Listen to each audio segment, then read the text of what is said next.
Hola, vamos a hablar en esta ocasión del macho alfa o de la figura central o del líder que nos orienta, que nos lleva, que nos conduce. El líder en lo afectivo, el líder en lo intelectual o el líder en lo conductual, ya sea en lo laboral, ya sea en lo político, religioso, filosófico, etcétera, etcétera.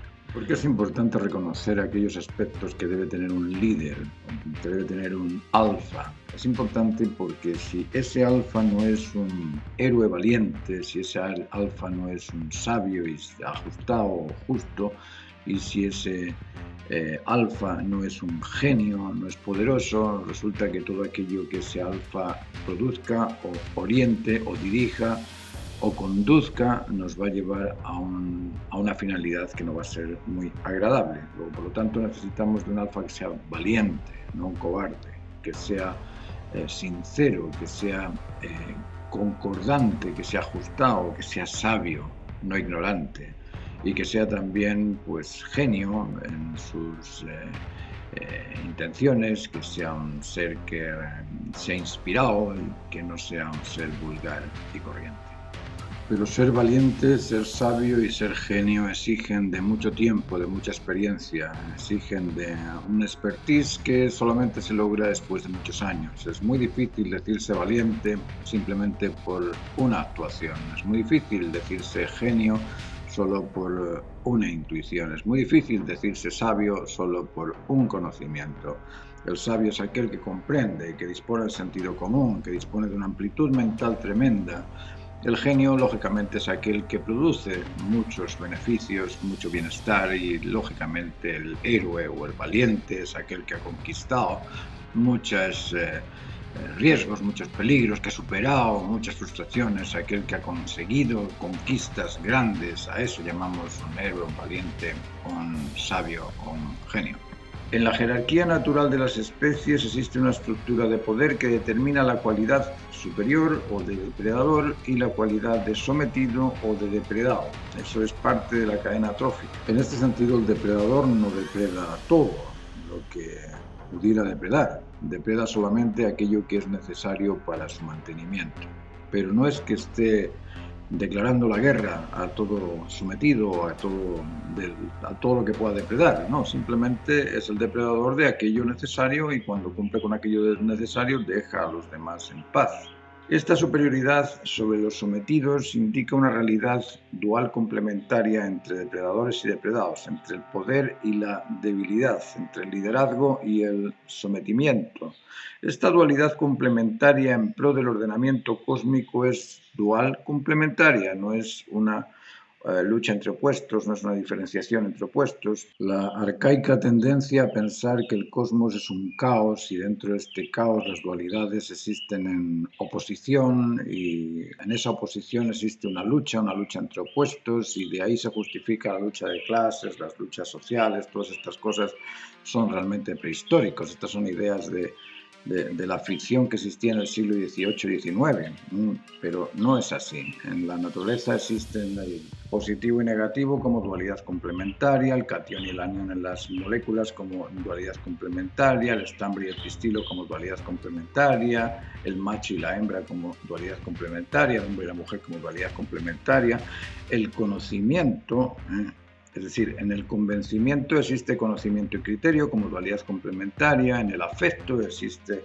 el emisor y el receptor como parte vinculante, es decir, esa lucha de opuestos solamente es una pretensión de aquellos que no comprenden que el cosmos es un orden, no es un caos. Es decir, bajo el punto de vista de la naturaleza, depredador y depredado son aspectos complementarios para mantener el equilibrio ecológico y para ese equilibrio ecológico se necesitan de la complementariedad entre los dos. Luego decimos que son aspectos duales complementarios, no aspectos opuestos en lucha. Esa lucha de opuestos solamente es una pretensión imaginaria. Incluso dentro de cada especie existe la misma estructura jerárquica entre lo que es el alfa y el omega, entre lo que es el más poderoso y el más débil, el mayor y el menor, el más fuerte y el más sometido, el más grande y el más chico, el más alto y el más bajo. Esto existe en todo aspecto natural. El macho alfa es el líder ya sea elegido o ya sea autoimpuesto. Pero es el líder por y para algo. Toda dirección, toda orientación, dirección y recorrido va en algún sentido. Y ese sentido es el que nos lidera el macho alfa. El macho alfa tiene por misión orientar, tiene por misión proteger y tiene por misión dirigir a la manada. Orientar, proteger y motivar o dirigir a la manada no es algo fácil para el alfa.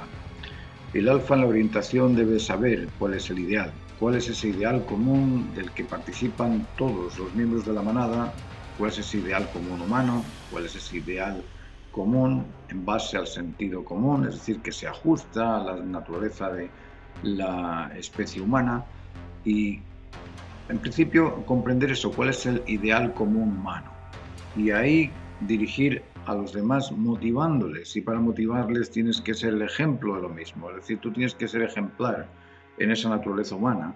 O primero tienes que comprender la naturaleza humana, segundo tienes que hacerte humano en el sentido natural y después motivar a los demás a que te sigan en la conquista de esa pretensión y ahí puedes orientar, puedes dirigir, puedes recorrer el camino necesario para establecer esa concordia entre el macho alfa y el sometido, entre el líder y el dirigido. De esa forma puedes calificar alfa, pero si no tienes una orientación basada en la comprensión de la naturaleza humana, no sabes a dónde llevas a la humanidad.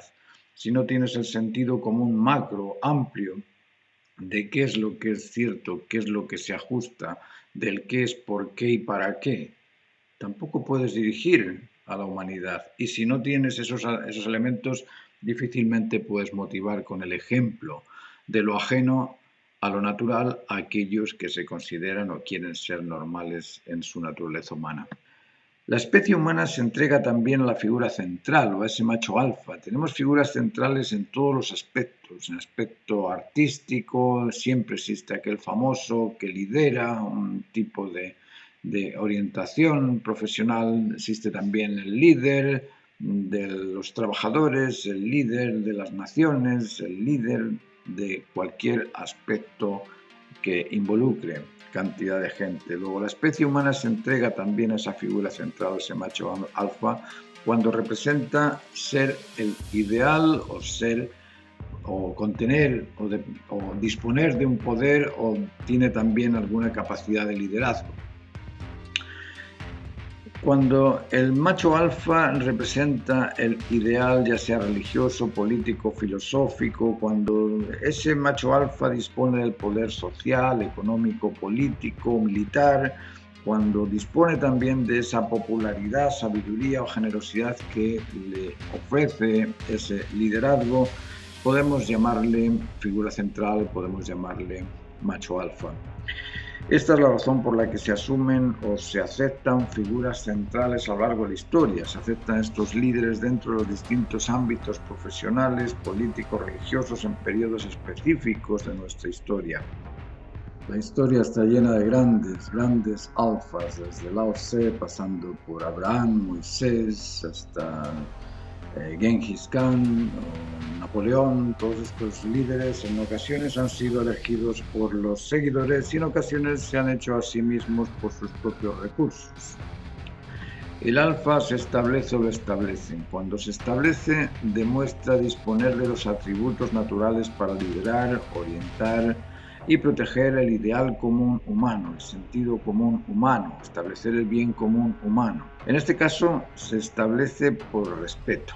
Y aquí debemos comprender qué significa eso, el respeto, porque se tiende a pensar que el respeto es tolerar, el respeto es simplemente permitir al otro que haga lo que le dé la gana. El respeto no es eso, el respeto es algo que surge frente a un bien supremo.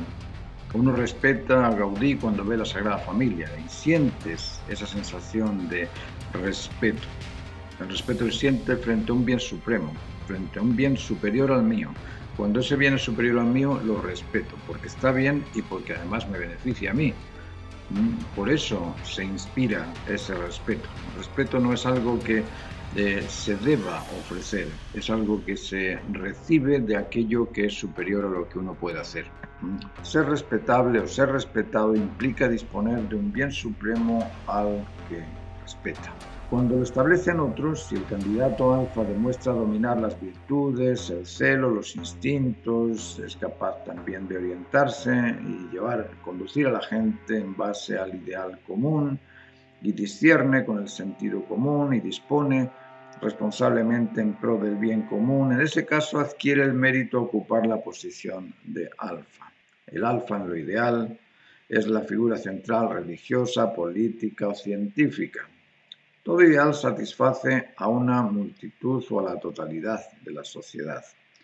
Vamos a ver cuáles son los atributos del alfa. Alfa es un ser que contiene tres aspectos importantes. Por un lado es poderoso, por otro lado es ajustado o justo y por otro lado es íntegro. Vamos a estudiar un poquito cuál es el significado de estos términos.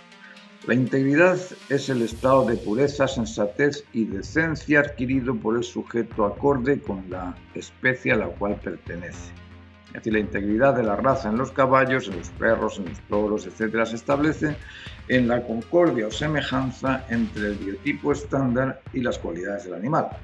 La integridad humana se establece de igual modo en la semejanza o parecido entre el biotipo estándar de la naturaleza humana y el humano comparado. El alfa se caracteriza por su raciocinio razonable, por su amplitud de criterio, por el sentido común y por la sensatez y sinceridad que demuestra. Y el alfa también, en el aspecto del poder, el alfa que es recto, firme, controlado, cuando su caracterización máxima es el autocontrol, sabe contener emocionalmente, sabe dirigir y controlar sus pensamientos, sus palabras y sus obras, podemos decir que ese alfa es poderoso. Decimos que la integridad es el estado de pureza, sensatez y decencia.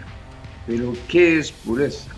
Pureza es el grado de concordia entre el individuo y su biotipo estándar natural. Cuando hablamos de un pura sangre en cuanto a un animal, estamos hablando del alto, largo de las orejas, alto, largo de la cabeza, alto, largo del cuerpo. Estamos hablando de proporciones que son adecuadas a un biotipo estándar. Si no conocemos el biotipo estándar natural de la naturaleza humana, ¿cómo vamos a decir que esa persona es pura o no es pura? No sabríamos decirlo. ¿Cómo sabríamos que es íntegro o no es íntegro si no tenemos ese conocimiento del biotipo estándar de la naturaleza humana? ¿Cómo sabríamos que es sensato? Luego, la integridad es el estado de pureza, sensatez y decencia. La pureza es el grado de concordia entre el individuo y su biotipo estándar natural. Y la sensatez es el grado de coincidencia entre el criterio particular del individuo y su razón de ser.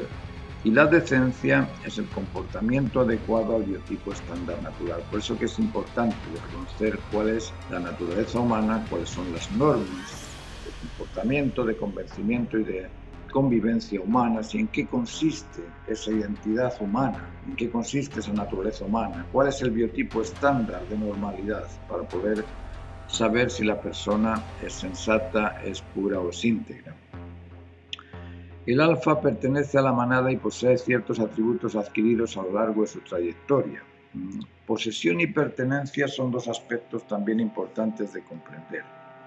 Se posee aquello adquirido por el individuo en particular y pertenece a aquello ofrecido por la naturaleza del mismo. Aquí tenemos dos aspectos, la adquisición y la oferta. Aquello que se adquiere se posee y aquello que te ofrecen pertenece.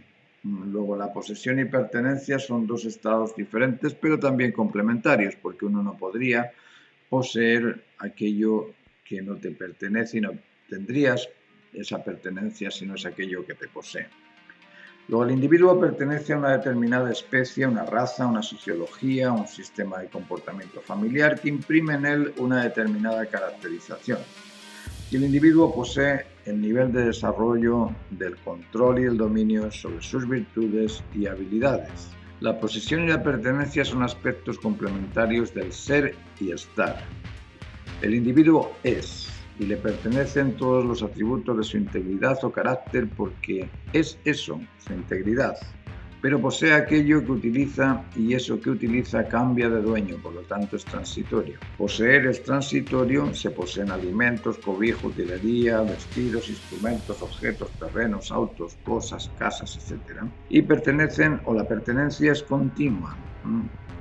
Siempre se pertenece a la humanidad, siempre se pertenece a los padres, al momento, lugar en el que te originas, a la razón por la que fuiste originado, a la misión impresa en el ideal al cual se debe imaginar. Luego la pertenencia se determina en el por y en el para. De ese por y para no podemos aislarnos o evitarnos, pero el por y el para justifican al ser. El ser se debe crecer para madurar, multiplicarse y para perpetuarse y dominarse en el cumplimiento de su naturaleza humana.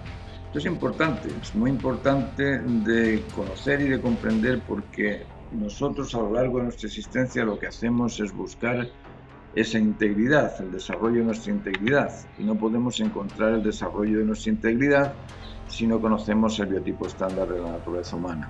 Ese biotipo estándar de la naturaleza humana no es solamente un estilo de vida, no es solamente una serie de estatutos psicológicos o sociológicos o antropológicos que alguien decide, sino que la naturaleza humana existe en las normas de la creación. Cuando vemos las normas de la creación nos damos cuenta de que la creación es conectiva, que es dual complementaria, que está dominada por un centro, que es el centro de atracción, el centro de los valores absolutos, y que existe también una tendencia a rechazar aquello que no coopera con el ordenamiento cósmico. Además, existe un proceso de desarrollo en 3 etapas, una finalidad específica en todo lo creado, y está todo completo, todo cumplido. Bueno, si nos damos cuenta de que esos 7 aspectos o 7 normas de la creación existen en la creación, dentro de la naturaleza humana deberíamos asumir esas normas también y transformarnos en conectivos. ¿Qué pasa cuando el hombre o la mujer se transforma en conectivo? Bueno, si te transformas en conectivo resulta que eres amoroso, porque el amor es la fuerza que une. Resulta que eres sincero. ¿Por qué? Porque el convencimiento es la unión entre criterio y razón. Resulta que eres poderoso. ¿Por qué? Porque cuando beneficias al bien común, disfrutas del derecho a ese beneficio que acabas de cumplir. Es decir, siendo responsable, el responsable responde a aquel deber que ha de cumplir, es conectado con ese deber que ha de cumplir. Es decir, la conectividad existe en todo. El ser humano debe ser conectivo, y de esa forma evitaría los problemas raciales, los problemas económicos, las diferencias entre estatus o entre las castas sociales, porque en realidad son castas sociales las que se establecen.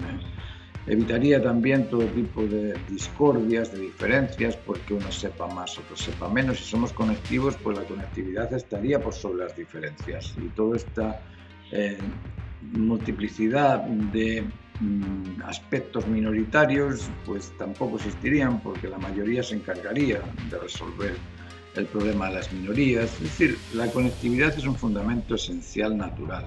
Existe en todo y debería el ser humano hacerse conectivo. Pero para hacerse conectivo debe aceptar la dualidad complementaria, porque no me puedo hacer conectivo si no me conecto con algo. Ese algo y yo somos dos, y esa dualidad complementaria dominada por el centro de la plenitud, del ajuste, de la justicia y del bien común. Es decir, si estamos dominados por el ideal común humano, estamos dominados por el sentido común humano y por el bien común humano, ¿qué hay de malo en eso? Si sabemos que la libertad es la capacidad de optar por aquello que beneficia siempre a todos, aquello que beneficia siempre a todos no perjudica nunca nada, ¿por qué no lo hacemos? ¿Por qué no lo hacemos? ¿Por qué no lo comprendemos? Porque nos damos un tiempo para divertirnos y no para reconocernos. Y lo importante es reconocer esa razón de ser. La razón es siempre por y para. ¿Por qué y para qué? Cuando comprendes el por qué y el para qué de una realidad, la comprendes, la conoces y la comprendes. Pero cuando solamente conoces el nombre de esa realidad, la conoces, pero no la comprendes. Luego, la comprensión del ser humano se obtiene mediante el conocimiento del por qué estoy aquí y para qué estoy aquí. De esa forma reconozco el qué soy. Y, como os digo, todas estas normas que existen, yo en las clases las reparto, las ofrezco, las enseño, pero me encuentro con situaciones extrañas de gente que quiere realizarse y le explicas cómo realizarse y te dice que no entiende, ¿no? O gente que quiere madurar en la calidad de sus trabajos haciendo arte, pero no quiere comprender qué es el arte. ¿Por qué? Porque aquello que es teórico parece ser que les imprime cierto esfuerzo mental y ese esfuerzo mental no lo quieren realizar. Bueno, si quieres ser justo, tendrás que comprender cuáles son las leyes que te ajustan. No puedes decirte justo al cachondeo. Justo al cachondeo no existe. Para ser justo necesitas de normas que te normalicen. Hay gente que conoce esas normas. Nosotros las explicamos en las clases, pero como os digo, hay mucha gente que no está dispuesta a comprenderlas. ¿Por qué? No sé por qué razón. Unos porque le echan la culpa al tiempo, otros porque le echan la culpa al sistema, otros porque se echan la culpa a las obligaciones que tienen que realizar. Pero aquí hemos venido para realizarnos humanos, no para realizarnos trabajadores. Y parece ser que todos se sienten contentos realizándose trabajadores. Es decir, si tú le preguntas a alguien, oye, ¿quién eres? En lugar de decirte, mira, yo soy un ser humano que estoy en el proceso de desarrollo de la consecución de los vínculos intrafamiliares, no, yo soy un arquitecto, que me preocupo de un ingeniero, que me preocupo de un médico, que me preocupo de un artista, que hago, bueno, estás haciendo una profesión, no te estás haciendo humano de esa manera. Estamos hablando de mejorar la educación y pensamos que la educación viene de los libros o viene de las computadoras o viene del tener un espacio más bonito. La educación viene del saber qué soy, de dónde vengo y a dónde voy. Y viene de reconocer las normas de la naturaleza. Y esas normas de la naturaleza no te las explican en las clases. En ninguna clase te dicen, mira, todo en la creación existe en conectividad. El tiempo y el espacio existen conectados, la energía y la fuerza existen conectadas, el yo y lo otro existe conectado, todo existe en conexión. ¿Y por qué? Porque la conectividad es la norma esencial del cosmos. El cosmos es un orden y para que exista un orden necesitas una ordenanza y un ordenado en ese orden. Luego es una trinidad, orden, ordenanza y ordenado. Pero si no conozco las ordenanzas del cosmos, si no conozco las normas de convencimiento, las normas de comportamiento, las normas de convivencia, pues no conozco nada. Y existen normas de convivencia, existen normas de comportamiento, existen normas de convencimiento. ¿Por qué? Porque el convencimiento se convence de aquello que cree que es justo. Entonces, si no sé las normas de la justicia, pues resulta que no sé si soy justo. Aquellos que conviven, pues conviven para poder mantener esa convivencia durante mucho tiempo. Si no conozco las normas de convivencia, pues ¿cómo voy a convivir? Aquellos que se comportan, pues tienen normas de comportamiento. Si yo no respeto las normas de comportamiento naturales, pues lógicamente me voy a enfermar. Luego, todas estas cosas las expresamos en las clases. Les invito a que participéis de estas clases de teoría del arte, de los procedimientos técnicos del dibujo y de la pintura, de todos esos aspectos que uno ha ido comprendiendo a lo largo de su vida y que como experto en esa rama, en ese área, pues podemos ofrecerlos al aprendiz para que desarrolle lo más rápido posible. Os dejo con esto, muchas gracias por vuestra atención.